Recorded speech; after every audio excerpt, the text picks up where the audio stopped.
Guys, it's craft സോറ by Swathi. ഞാൻ ഇന്ന് നിങ്ങൾക്ക് മുന്നിൽ കാണിക്കുന്ന ഒരു സ്പോട്ടിഫൈ ഫ്രെയിമിൻ്റെ ട്യൂട്ടോറിയലാണ്. അപ്പോൾ നമുക്ക് എങ്ങനെയാണ് ഒരു സ്പോട്ടിഫൈ ഫ്രെയിം എഡിറ്റ് ചെയ്യുന്നതെന്ന് നോക്കിയാലോ. ആസ് വി ഓൾ നോ, ഒരു സ്പോട്ടിഫൈ ഫ്രെയിം ഉണ്ടാക്കണമെങ്കിൽ അതിനൊരു സ്പോട്ടിഫൈ ബാക്ക്ഗ്രൗണ്ട് ആവശ്യമാണ്.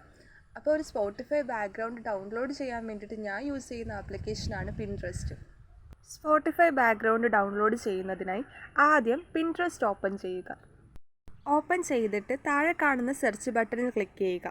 എന്നിട്ട് സ്പോട്ടിഫൈ വൈറ്റ് ബാക്ക്ഗ്രൗണ്ട് എന്ന് സെർച്ച് ചെയ്ത് കൊടുക്കുക. എന്നിട്ട് നിങ്ങൾക്ക് ആവശ്യമായിട്ടുള്ള ബാക്ക്ഗ്രൗണ്ട് ഡൗൺലോഡ് ചെയ്യാവുന്നതാണ്. ഇനി സ്പോട്ടിഫൈ കോഡ് ഡൗൺലോഡ് ചെയ്യാനായി സ്പോട്ടിഫൈ എന്ന് പറയുന്ന ആപ്ലിക്കേഷനാണ് ആവശ്യമായിട്ടുള്ളത്. അതിനായി സ്പോട്ടിഫൈ ഓപ്പൺ ചെയ്യുക. അതിനുശേഷം നിങ്ങൾക്ക് ഏത് സോങ് ആണോ വേണ്ടത് അത് സെർച്ച് ചെയ്ത് കൊടുക്കുക.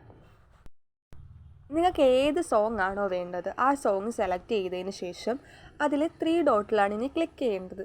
3 ഡോട്ടിൽ ക്ലിക്ക് ചെയ്യുമ്പോൾ ഷോ സ്പോട്ടിഫൈ കോഡ് അല്ലെങ്കിൽ സ്പോട്ടിഫൈ കോഡ് എന്ന് പറയുന്നൊരു ഓപ്ഷൻ കാണും. ആ ഓപ്ഷനിൽ ക്ലിക്ക് ചെയ്താൽ സ്പോട്ടിഫൈ കോഡ് കാണാൻ കഴിയുന്നതാണ്.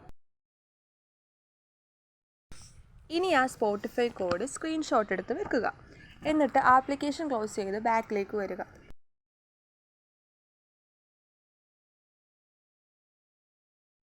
ഇനി നമുക്ക് സ്പോട്ടിഫൈ ഫ്രെയിം എഡിറ്റ് ചെയ്യാനായിട്ട് ആവശ്യമുള്ളത് ക്യാൻവ എന്ന് പറയുന്ന ആപ്ലിക്കേഷനാണ്. അപ്പോൾ സ്പോട്ടിഫൈ ഫ്രെയിം എഡിറ്റ് ചെയ്യാനായിട്ട് ക്യാൻവ എന്ന് പറയുന്ന ആപ്ലിക്കേഷൻ ഓപ്പൺ ചെയ്യുക. ഓപ്പൺ ചെയ്തിട്ട് താഴെയുള്ള പ്ലസ് ഐക്കണിൽ ക്ലിക്ക് ചെയ്യുക. പ്ലസ് ഐക്കണിൽ ക്ലിക്ക് ചെയ്യുമ്പോൾ ഒരു സെർച്ച് ബാർ വരും. ഞാൻ അവിടെ A5 ഡോക്യുമെൻ്റ് എന്നാണ് സെർച്ച് ചെയ്യുന്നത്. അപ്പോൾ ഒരു A5 ഡോക്യുമെൻ്റ് ഓപ്പൺ ആക്കാൻ പറ്റും. ഡോക്യുമെൻ്റ് ഓപ്പൺ ആക്കിയതിന് ശേഷം താഴെയുള്ള ഗാലറി എന്ന ഓപ്ഷനിൽ ക്ലിക്ക് ചെയ്യുക. എന്നിട്ട് നമ്മൾ നേരത്തെ ഡൗൺലോഡ് ചെയ്ത് വെച്ച സ്പോട്ടിഫൈ ബാക്ക്ഗ്രൗണ്ട് ഉണ്ടല്ലോ, അത് ഈ ഡോക്യുമെൻറ്റിലേക്ക് ആഡ് ആക്കി കൊടുക്കുക. എന്നിട്ട് സൈസൊക്കെ അഡ്ജസ്റ്റ് ആക്കി വെക്കുക. അതിനുശേഷം വീണ്ടും നമ്മൾ ഗാലറി എന്ന ഐക്കണിൽ ക്ലിക്ക് ചെയ്ത് ആ ഡോക്യുമെൻറ്റിലേക്ക് നമ്മൾ ഏത് ഫോട്ടോയാണോ വെക്കാൻ ഉദ്ദേശിക്കുന്നത് അത് സെലക്ട് ചെയ്ത് ഡോക്യുമെൻറ്റിലേക്ക് ആഡ് ആക്കി കൊടുക്കുക. അടുത്തതായി നമ്മൾ നേരത്തെ സ്ക്രീൻഷോട്ട് എടുത്ത് വെച്ച സ്പോട്ടിഫൈ കോഡ് ഉണ്ടല്ലോ, അത് ഗാലറിയിൽ നിന്നും എടുത്തുകൊണ്ടുവന്ന് ഡോക്യുമെൻറ്റിലേക്ക് ആഡ് ആക്കുക. അതിനായി ആ താഴെയുള്ള ഗാലറി ഓപ്ഷനിൽ പോയാൽ മതിയാകും. ഇനി നമുക്ക് ആ സ്പോട്ടിഫൈ കോഡ് ഒന്ന് ക്രോപ്പ് ചെയ്ത് കൊടുക്കാം.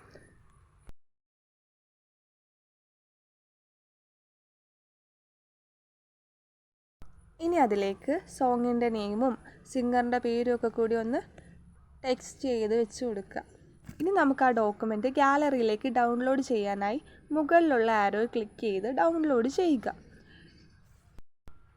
അപ്പോൾ ഇത്രേ ഉള്ളൂ ഗൈസ്, ഒരു സ്പോട്ടിഫൈ ഫ്രെയിം ഉണ്ടാക്കുന്ന പ്രോസസ്സ്. അപ്പോൾ ഇത് നിങ്ങൾക്ക് തനിയെ വീട്ടിൽ തന്നെ ചെയ്ത് നോക്കാവുന്നതാണ്. അപ്പോൾ ഇത്രേ ഉള്ളൂ ഗൈസ് ഇന്നത്തെ വീഡിയോ. അടുത്ത വീഡിയോ ആയി ഞാൻ അടുത്ത ദിവസം വരാം. നിങ്ങൾക്ക് ഈ വീഡിയോ ഇഷ്ടമായാൽ ലൈക്ക് ചെയ്യുക, കമൻറ്റ് ചെയ്യുക, ഷെയർ ചെയ്യുക ആൻഡ് സബ്സ്ക്രൈബ് കൂടെ ചെയ്യുക.